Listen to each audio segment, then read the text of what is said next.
खूप वर्षापूर्वीची गोष्ट आहे. रामपूरच्या एका छोट्या गावात रमण नावाचा एक मासेमारी त्याच्या कुटुंबासोबत राहत होता. त्याच्याकडे ना चांगले जाळे होते ना चांगली नाव. कष्ट करूनही नशीब त्याला कधीच साथ देत नव्हते. रमणच्या कुटुंबात त्याची पत्नी प्रमिला आणि 6 वर्षाचा मुलगा रोहन होता, जो दिवसेंदिवस गरिबी आणि उपासमारीशी झुंजत होता. एके दिवशी सकाळी रमण त्याच्या जुन्या तुटलेल्या होडीजवळ बसला होता. त्याच्या डोळ्यात अश्रू होते. तेवढ्यात रोहन धावत आला आणि रमणला म्हणाला, बाबा बाबा, चला लवकर जाऊया, आई रडत आहे. रोहनचे बोलणे ऐकून रमण त्याच्या मुलाला घेऊन घराकडे निघाला. प्रमिला चुलीजवळ बसून अश्रू ढाळत होती. प्रमिला, काय झाले? तू का रडत आहेस? कालपासून घरी काहीही शिजले नाहीये. मी उपाशी राहू शकते, पण रोहन सकाळपासून जेवायला मागत आहे. कालही मी त्याला खोटे बोलून झोपवले की जेवण शिजत आहे. आजही चुलीवर फक्त पाणी ठेवले आहे. प्रमिलाचे बोलणे ऐकून रमणच्या डोळ्यात पाणी येते. त्याने स्वतःवर नियंत्रण ठेवले आणि काहीही न बोलता टेकडीकडे निघून समुद्राकडे निघाला. रमण काही अंतर चालत असतानाच त्याच्या कानावर एक जड आवाज आला. तू इतक्या दुखी मनाने का जात आहेस मुला? रमण मागे वळताच त्याला एका झाडाखाली बसलेला एक साधू दिसला, जो त्याच्याकडे गूढ नजरेने पाहत होता. रमणने साधूकडे पाहिले आणि म्हणाला, हो बाबा, माझ्या आयुष्यात फक्त निराशाच आहे. ज्याच्या आयुष्यात इतकी निराशा आहे त्याचा चेहरा उदासच दिसेल हे उघड आहे. बरोबर ना बाबा? रमणचे बोलणे ऐकून साधू उठला आणि रमण जवळ येऊन उभा राहिला. तुमच्या कपाळावरील काळजीची रेषा सांगत आहे की तुमचे नशीब तुमच्यापासून दूर गेले आहे. तुम्ही ते बरोबर ओळखले बाबा. मी एक मासेमारी आहे. मी सकाळपासून संध्याकाळपर्यंत समुद्राच्या पाण्यात माझे जाळे टाकतो, पण एकही मासा माझ्या जाळ्यात अडकत नाही आणि बाकींच्या मासेमारीच्या जाळ्यात खूप मासे अडकतात. असं वाटतं की माशांना माझा चेहराच आवडत नाही. मला समजत नाही की मी मागील जन्मात असे कोणते पाप केले होते ज्याची शिक्षा मला या जन्मात भोगावी लागत आहे. ठीक आहे मुला, माझे म्हणणे लक्षपूर्वक ऐक. देव माणसासाठी जे काही करतो ते त्याच्या कल्याणासाठी करतो. हे ऐकून रमण रागात म्हणाला, ठीक आहे बाबा, म्हणजे तुम्हाला म्हणायचे आहे की माझे कुटुंब उपाशी झोपते आणि मी स्वतः 2 दिवसांपासून उपाशी झोपलो आहे. हे सर्व माझ्या कल्याणासाठी घडत आहे. वा रे वा, देवाचे निर्णय मानवी समजुतीच्या पलीकडे आहेत. मुला, जर त्याने तुला गरीब ठेवले असेल तर ते तुझ्या भल्यासाठीच असेल. जर तुला पैसे मिळाले तर तुझे वर्तन बदलेल. साधूचे शब्द ऐकून रमण उत्तर न देता समुद्राकडे निघाला. सूर्य उगवला होता आणि लाटा चमकत होत्या, पण रमणच्या मनात भूक आणि असहायतेचे वादळ होते. त्याने जाळे टाकले आणि तासनतास वाट पाहिली, पण जाळे रिकामेच निघाले. तेवढ्यात सुनील नावाचा एक मासेमारी जवळ आला. त्याचे जाळे अनेक मास्यांनी भरलेले होते. अरे भाऊ, तू अजूनही मास्यांना पकडण्याचे स्वप्न पाहत आहेस का? तुला पाहून मासेही पळून जातील असे दिसते. तो काहीच बोलला नाही. तो फक्त तिथेच शांतपणे बसला, जणू काही त्याच्या आत काहीतरी तुटत आहे. रात्र हळूहळू निघून गेली. समुद्राच्या लाटा त्याच्या वेदनांची साक्ष देत होत्या. मध्यरात्र झाली होती. पाण्यावर चांदी चमकत होती. रमणने शेवटचे जाळे टाकले. कदाचित नशीब त्याला साथ देईल. काही वेळाने त्याला वाटले की जाळे जड झाले आहे. त्याच्या मनात एक आशा निर्माण झाली. त्याने पूर्ण शक्तीनिशी जाळे बाहेर काढले आणि त्यात एक मासा होता. अरे देवा, याऐवजी 2 मासे असते तर बरे झाले असते. रमणचे बोलणे संपताच अचानक समुद्रातून सुंदर जलपरी प्रकट झाली. मी समुद्राची जलपरी आहे. तुझ्या जाळ्यात अडकलेला मासा माझ्या भागातील आहे. तू मला परत दे आणि त्या बदल्यात मी तुझी हर एक इच्छा पुरी करेन. नाही, माझे कुटुंब भुकेने व्याकुळ झाले आहे आणि मी हा मासा तुला परत करणार नाही. आधी मी माझ्या कुटुंबाची भूक भागवीन. रमणचे धाडस पाहून जलपरी आश्चर्याने गायब झाली. रमण मासा घेऊन घरी परतला. प्रमिला आणि रोहन रमणची वाट पाहत होते. रमण माशाला दाखवत प्रमिलाला संपूर्ण घटना सांगू लागला. तू वेडा आहेस रमण. तू जलपरीकडे मोठी इच्छा मागू शकला असतास. किमान काही पैसे तरी मागू शकला असतास. दुसऱ्या दिवशी सकाळी रमण त्याच्या होडीसह समुद्रात पोहोचला आणि त्याचे जाळे पसरवले असता जलपरी पुन्हा प्रकट झाली. तू तुझा निर्णय बदलला आहेस का? हो, मी तुझा मासा परत करेन, पण त्या बदल्यात माझी एक इच्छा पूर्ण कर. हो, तुझा निर्णय तुझे नशीब बदलेल. आता सांग, तुला काय हवे आहे? हो, मला माझ्या जाळ्यात इतके मासे अडकवायचे आहेत की मी ते विकून श्रीमंत झालो पाहिजे. आणि मला असेही हवे आहे की माझ्या गावात मासे फक्त माझ्या जाळ्यातच अडकतील, इतर कोणत्याही मासेमारांच्या जाळ्यात नाही.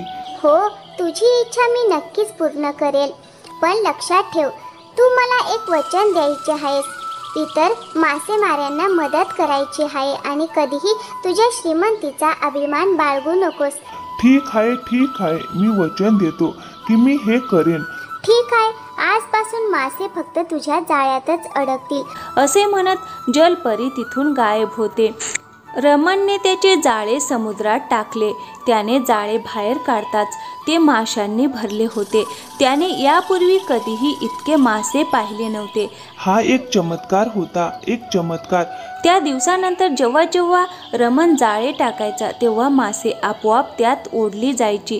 दुसरीकडे गावातील इतर मासेमारांना जाळे नेहमीच रिकामी राहायचे. रमण घरी परतला. माशांनी भरलेली टोपली पाहून प्रमिला आणि रोहनचे डोळे चमकले. अरे वा, इतके मासे! आज आपण मनापासून खाऊ. हो, आता आपले वाईट दिवस संपले आहेत. प्रमिला, आता सुखाचे दिवस सुरू झाले आहेत. जीवनाचा आनंद घ्या. रमणने बाजारात मासे विकायला सुरुवात केली. हळूहळू त्याची झोपडी एका आलिशान हवेलीत बदलली. आता तो केवळ श्रीमंतच झाला नाही तर संपूर्ण गावातील सर्वात प्रभावशाली व्यक्तीही बनला. विजयसह गावातील इतर मासेमारी आता माशांसाठी संघर्ष करत होते. त्यांची जाळी नेहमीच रिकामी राहिली. एके दिवशी विजयने सर्व मासेमाऱ्यांना दुःखी स्वरात म्हटले, अरे भाऊ, ही खूप विचित्र गोष्ट आहे. रमणचे जाळे नेहमीच माशांनी भरलेले असते आणि आपल्या जाळ्यात एकही मासा सापडत नाही. हो, तुम्ही अगदी बरोबर आहात. अरे विजय भाऊ, मला वाटतं ही काहीतरी वेगळीच विचित्र गोष्ट आहे. अरे भाऊ, हे कसे शक्य आहे की या गावात कोणत्याही मासेमाऱ्यांच्या जाळ्यात रमणच्या जाळ्याशिवाय एकही मासा सापडत नाही? हो, काही दिवसांपूर्वीपर्यंत हा रमण समुद्र किनाऱ्यावर बसून रडायचा आणि नेहमी त्याच्या नशिबाला शिव्या द्यायचा. मग आज तो मासे विकून श्रीमंत झाला आहे. ते किती श्रीमंत झाला आहे याची आपण कल्पनाही करू शकत नाही. आता त्याला दुसरे कोणतेही काम माहीत नाही. हो, मग तुम्ही सांगा विजय भाऊ, या परिस्थितीत आपण काय करावे? या परिस्थितीत आपल्याकडे एकच मार्ग उरला आहे. तर ऐका, आपल्या सर्व मासेमारांना रमणकडे मदत मागण्यासाठी जावे लागेल आणि मला खात्री आहे की रमण या परिस्थितीत आपल्याला नक्कीच मदत करेल. हो, का नाही, तो नक्कीच मदत करेल. फक्त एक मासेमारीच दुसऱ्या मासेमारीची समस्या समजू शकतो. बिरजू भाऊ बरोबर बोलत आहेत. आज आपण सर्वजण ज्या समस्येचा सामना करत आहोत. अरे भाऊ, काही काळापूर्वी रमणलाही याच समस्येचा सामना करावा लागला होता. त्रासलेल्या मासेमाऱ्यांनी रमणकडे मदत मागण्याचे ठरवले. विजय आणि बाकीचे मासेमारी रमणच्या घरी आले आणि त्याच्या समोर उभे राहिले. रमण, हे बघ, आमच्या सर्वांची अवस्था बघ. आम्ही कसे झालो आहोत. मासे आमच्या जाळ्यात अडकत नाही. आमचे कुटुंब भुकेले आहे. आम्ही सर्वजण भुकेले आहोत. कृपया आम्हाला मदत कर. कृपया आम्हाला मदत कर. मला तुझा चेहरा आठवतोय. हो, तू तोच आहेस ना जो माझी चेष्टा करायचास, बरोबर ना? तू म्हणायचास की मासे पकडणे हा नशिबाचा खेळ आहे आणि रमणचे नशीब तरी अनोळखी आहे. तू असं काहीतरी म्हणायचास ना. आणखीन काय म्हणालास? अरे, तू मला काय काय बोलला आहेस आणि आज तू माझ्याकडे मदत मागायला आला आहेस. मी तुझी जी काही थट्टा करायचो रमण भाऊ, बघ, माझ्याकडून खूप मोठी चुकी झाली. मी याबद्दल तुमची माफी मागतो. मला समजले आहे की जेव्हा मासेमाऱ्यांच्या जाळ्यात एकही मासा अडकत नाही तेव्हा काय होते. बघ रमण भाऊ, आमच्या सर्व मासेमाऱ्याच्या कुटुंबांना खूप भूक लागली आहे. तुम्हाला स्वतःला माहिती आहे की आपल्या जाळ्यात एकही मासा अडकत नाही तेव्हा काय करावे. तुमच्याकडे माशांचा साठा आहे. आता तुम्हीच आम्हाला मदत करू शकता. अरे भाऊ, मी तुम्हाला मदत करू शकत नाही. मला सांग भाऊ. अरे, मी तुम्हाला मदत करण्यासाठी कंत्राट घेतलेलं नाही. जेव्हा मला भूक लागली होती तेव्हा तुम्ही मला मदत केली होती का? मला सांगा. रमणचे बोलणे ऐकून विजय म्हणाला, मला आणि इतर मासेमाऱ्यांना तुमची समस्या समजली नाही हे खरे आहे, पण आमच्यावर विश्वास ठेवा. आम्ही सर्वजण खऱ्या मनाने तुमची माफी मागायला आलो आहोत. आम्ही आयुष्यात पुन्हा सगळ्यांना मदत करायला तयार आहोत. विश्वासासाठी आम्हाला तेच मत्स्य व्यवसाय द्या. आम्ही तुमचे मासे संपूर्ण राज्यात विकू आणि त्या बदल्यात तुम्ही आम्हाला तेवढाच व्यवसाय द्या जो आम्हाला आणि आमच्या कुटुंबाला पोसेल. विजयचे बोलणे ऐकून रमण मोठ्याने हसायला लागला आणि विनोदाने म्हणाला, वा वा, काय छान गोष्ट आहे. तू म्हणालास मी तुला मासे असेच देऊ का? अरे, माझे मासे राज्यात सहज विकले जातात. आता इथून निघून जा. मी तुम्हाला एकही मासा देणार नाही. आणि ऐका, इथे पुन्हा तोंड दाखवू नका. मला काही फरक पडत नाही. तुम्ही लोक जगा नाही तर मरा. रमणला त्याच्या श्रीमंतीचा खूप गर्व आला होता. तो श्रीमंतीत इतका आंधळा झाला होता की त्याने विजय आणि इतर मासेमाऱ्यांना रिकाम्या हाताने परत पाठवले. प्रमिला मासेमाऱ्यांशी त्याचे गैरवर्तन पाहून रागावली आणि रागाने रमणला म्हणाली, तुला लाज वाटली पाहिजे. रमण, तू ज्यांच्यासोबत आयुष्य घालवलेस त्यांना तू उपाशी मरायला लावत आहेस. अरे प्रमिला, मी कसा आहे हे मला शिकवण्याचा प्रयत्न करू नकोस. असं म्हणत रमण तिथून निघून गेला. दुसऱ्या दिवशी रमणच्या मनात एक विचार आला. रमण स्वतःशीच म्हणाला, विजयने काल माझा खूप अपमान केला होता. मी विजयला बाकीच्या मासेमाऱ्यांसह परत पाठवलं. ही माझी चूक होती. असं म्हणत रमण समुद्राच्या किनाऱ्यावर गेला जिथे विजय उदास चेहऱ्याने बाकीच्या मासेमाऱ्यांसोबत बसला होता. रमण विजयकडे पाहत हसत म्हणाला, विजय भाऊ, काल मी तुमच्याशी आणि बाकीच्या मासेमाऱ्यांशी जे काही वाईट बोललो त्यासाठी मी माफी मागतो. माझ्या पत्नीला माझ्या वागण्याबद्दल खूप वाईट वाटले. तुम्हाला आणि बाकीच्या मासेमाऱ्यांना मी मदत करण्यासाठी तयार आहे. तुम्हाला जे काही मासे देईन ते तुम्हाला बाजारात विकण्याची गरज नाही. मी तुम्हाला दररोज इतके मासे देण्यास तयार आहे की तुम्ही आणि तुमचे कुटुंब तुमचे पोट भरू शकाल. पण माझी एक अट आहे. तुम्हाला आणि इथल्या इतर सर्व मासेमाऱ्यांना तुमची घरे माझ्या नावावर हस्तांतरित करावी लागतील. हे ऐकून विजय पूर्णपणे हादरला. तुम्ही काय म्हणत आहात? तुम्ही तेच ऐकत आहात. बाकीचा निर्णय तुमच्या हातात आहे. आता विचार करा, तुम्हाला तुमच्या कुटुंबाला तुमच्या डोळ्यासमोर मरताना पाहायचं आहे का, की तुम्हाला तुमचे घर माझ्याकडे हस्तांतरित करायचे आहे? विचार करा, शांतपणे विचार करा. विजय आणि इतर मासेमाऱ्यांकडे दुसरा पर्याय नव्हता, कारण सत्य हे होते की बराच काळ एकही मासा त्यांच्या जाळ्यात अडकला नव्हता. विजय दुःखाने भरलेल्या स्वरात रमणला म्हणाला, हो, मला ते मान्य आहे. हे ऐकून रमण आनंदी झाला, पण रमणला माहीत नव्हते की त्याची पत्नी प्रमिला त्याचे शब्द दुरून ऐकत आहे. रमण त्याच्या घरी पोहोचताच प्रमिला रागाने रमणला म्हणाली, तुम्हाला पाहून मला विश्वासच बसत नाही की तुम्ही माझे पती आहात. सत्य हेच आहे की माझ्यासमोर दुसरा कोणीतरीच माणूस उभा आहे आणि मी या माणसाची सावलीही माझ्या मुलावर पडू देणार नाही. मी आताच माझ्या मुलासह येथून निघून जात आहे. मी माझे संपूर्ण आयुष्य एका गर्विष्ठ आणि क्रूर व्यक्तीसोबत घालवू शकत नाही. रमण रागाने म्हणाला, निघून जा, माझ्या घरातून दूर हो, माझ्या घरातून निघून जा. मला कोणाचीही गरज नाही. माझ्याकडे इतके पैसे आहेत की मी आणखीन 10 वेळा लग्न करू शकतो. तू जा. परमिला आणि तिचा मुलगा रोहनसह त्याच क्षणी तिथून निघून गेले. रमणने परमिला आणि त्याच्या मुलाला थांबवण्याचा प्रयत्नही केला नाही. तो तिथेच आरामात उभा राहिला. तेवढ्यात त्याच्या घराजवळ तोच साधू तिथे आला, ज्याला तो काही दिवसांपूर्वी भेटला होता. साधूला पाहून रमणला धक्का बसला. तू तू तोच बाबा आहेस ना, जो मला ज्ञान देत होता? हो, मी तोच साधू आहे आणि माझे ज्ञान चुकीचे नव्हते. बघ स्वतःला बघ. पैसे मिळाल्यानंतर तुझे वर्तन किती बदलले आहे. तुझ्या मनात आता इतरांबद्दल प्रेम भावना काहीही उरले नाही. तुझ्या कुटुंबाबद्दलही नाही. आता मला या गोष्टींचा काहीही परिणाम होत नाही. बाबा, मला हे निरुपयोगी ज्ञान देऊ नका. चला निघा इथून, पुरे झाले.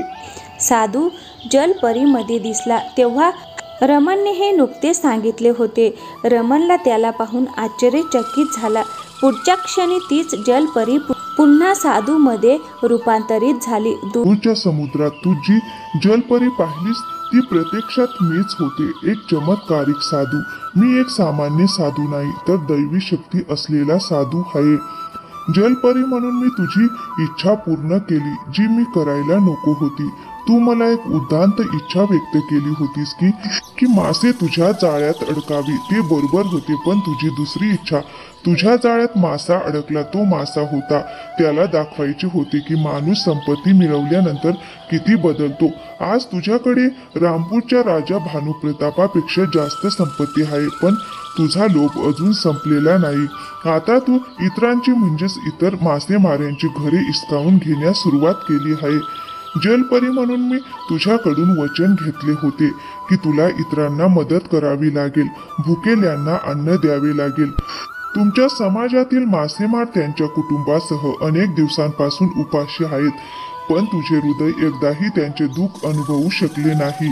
तुझ्यासारख्या मासेमाऱ्यांना ज्यांची भूक कधीच संपत नाही, अरे तुला जगण्याचा अधिकार नाही. असे म्हणत साधूने हातात आगीची ज्वाला घेतली, ज्याने तो रमणला मारू शकेल. पण अचानक प्रमिला तिच्या मुलाला घेऊन तिथे पोहोचली. ती तिच्या काही वस्तू घ्यायला विसरली होती. हे दृश्य पाहून प्रमिलाला सर्व काही समजले.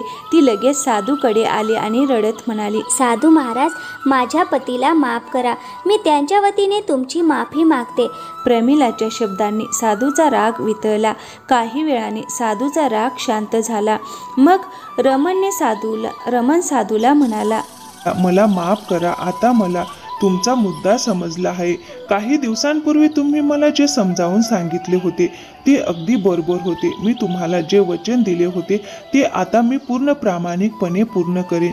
ठीक आहे, मी तुमची एक इच्छा पूर्ण करेन. आता ही मासे तुमच्या जाळ्यात अडकतील. फक्त तुमच्या जाळ्यातच नाही तर या गावात राहणारे सर्व मासेमाऱ्यांच्या जाळ्यात अडकतील. साधू महाराज, आता मी कधीही कोणालाही दुखावणार नाही. हे तुमच्या भल्यासाठीच आहे रमण. नाहीतर लोभ, इच्छा आणि क्रोध माणसाचा नाश करतात, त्याला कधी कळतही नाही. असे म्हणत साधू तिथून निघून गेला. पण त्या दिवसानंतर रमण सुधारला आणि दोन्ही हातांनी गरिबांना मदत करू लागला.